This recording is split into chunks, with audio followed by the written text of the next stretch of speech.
అస్సలాము అలైకుం. హాయ్ అండి. ఇంకా ఈరోజు వీడియో వచ్చేసి బుట్ట హ్యాండ్స్ ఏ విధంగా స్టిచ్ చేసుకోవాలో చూపిస్తున్నా చూడండి.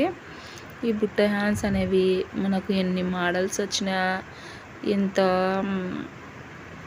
రకరకాల మోడల్స్ ఎన్ని మోడల్స్ వచ్చినా కానీ ఇంకా ఈ బుట్ట హ్యాండ్స్ అయితే మనకు ఓల్డ్ అనేదే కాదండి, ఎప్పటికీ గోల్డే. ఇంకా చాలా సింపుల్గా ఏ విధంగా స్టిచ్ చేసుకోవాలో చూపిస్తున్నా చూసేయండి.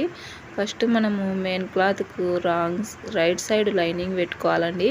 మెయిన్ క్లాత్కు రైట్ సైడ్ లైనింగ్ పెట్టుకొని ఈ విధంగా ఒక 1/2 ఇంచు ఖర్చుతో అయితే స్టిచ్ చేసుకోవాలండి. చూడండి, ఈ విధంగా స్ట్రైట్గా మొత్తం స్టిచ్ చేసుకోవాలండి హ్యాండ్కు. మీరు కనుక మన ఛానల్ ఫస్ట్ టైం చూస్తుంటే లైక్ చేయండి, షేర్ చేయండి, సబ్స్క్రైబ్ చేసుకోండి, ఫాలో అవ్వండి. మీరు ఒక చిన్న లైక్ చేస్తే వీడియో అనేది మరి ఇంతమందికి షేర్ అవుతుందండి, మన ఛానల్ ఇంకా ముందుకు వెళ్తుంది. ఇంకా ఈ విధంగా స్ట్రైట్గా స్టిచ్ చేసుకున్న తర్వాత ఇప్పుడు చూడండి, లైనింగ్ మీద ఒక స్టిచ్ అయితే వేసుకోవాలండి. ఈ విధంగా స్ట్రైట్గా మనము లైనింగ్ పైన స్టిచ్ చేసుకుంటూ రావాలండి.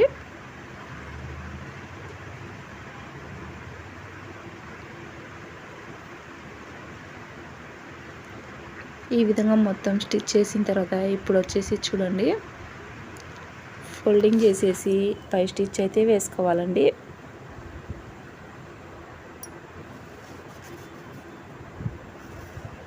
ఈ విధంగా మొత్తం స్ట్రైట్గా పై స్టిచ్ అయితే వేసుకోవాలండి.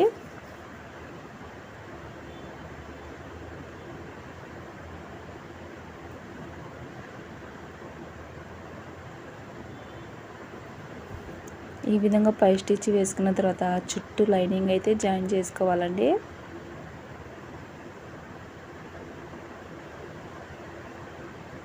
ఈ విధంగా నీట్గా క్లాత్ జరుపుకుంటూ చుట్టూ లైనింగ్ అయితే అటాచ్ చేసుకోవాలండి.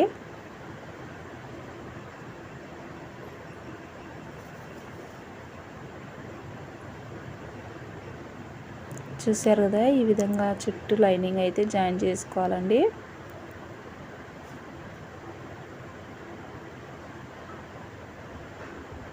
ఆ తర్వాతకు వచ్చేసి ఎగస్ట్ ఉన్న మెయిన్ క్లాత్ను అయితే కటింగ్ చేసేయాలండి. చేసుకొని ఇంకా మనము 2 చేతులు ఈ విధంగానే స్టిచ్ చేసి పెట్టుకొని కొలుచుకోవాలండి. 2 సమానంగా ఉన్నాయో లేదో ఒకసారి చూసుకోవాలండి. హెచ్చు తగ్గులు అనిపిస్తే ఒక చేయి ఎక్కువ ఒక చేయి తక్కువ వస్తే నీటుగా 2 సమానంగా కటింగ్ చేసుకోవాలండి. ఇంకా కటింగ్ చేసుకొని మధ్యలో ఒక ఖర్చు అయితే వేసుకోవాలండి. ఈ విధంగా ఖర్చు వేసుకొని ఇంకా ఇప్పుడైతే చూడండి, ఈ విధంగా మనము ఒక 1/2 ఇంచు గ్యాప్ పెట్టుకొని స్టిచ్ చేసుకుంటూ రావాలండి. స్టిచ్ చేసేటప్పుడు ఒక 3 ఇంచులు గ్యాప్ పెట్టుకొని 3 ఇంచుల దగ్గర నుంచి ఈ విధంగా చిన్నగా కుచ్చు అయితే పెట్టుకుంటూ రావాలండి. ఇటు సైడ్ని మనము ఒక 3 ఇంచులు అనేది గ్యాప్ అయితే పెట్టుకోవాలండి. ఇంకా మనకు చూడండి, ఈ విధంగా అయితే బుట్ట వస్తుంది హ్యాండ్ లూజ్ దగ్గర అండి. ఇంకా ఆ తర్వాతకు వచ్చేసి మళ్ళీ ఒక పాదం ఖర్చుతో ఈ విధంగా స్టిచ్ చేసుకోవాలండి.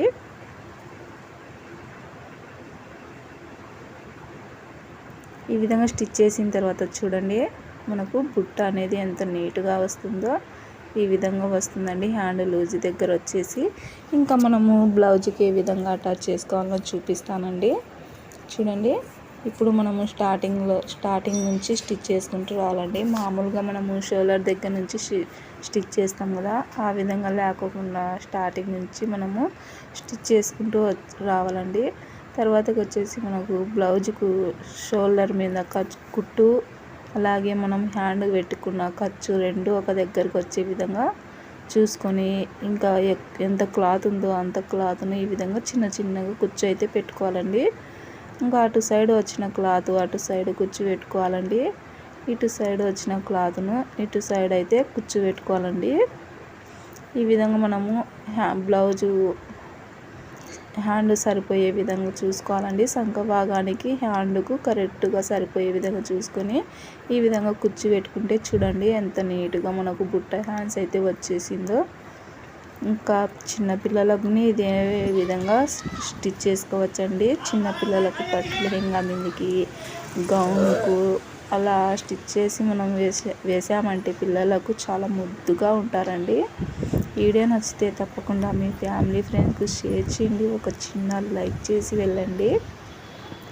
అలాగే బుట్ట హ్యాండ్స్ ఎలా ఉన్నాయో కామెంట్ చేయండి.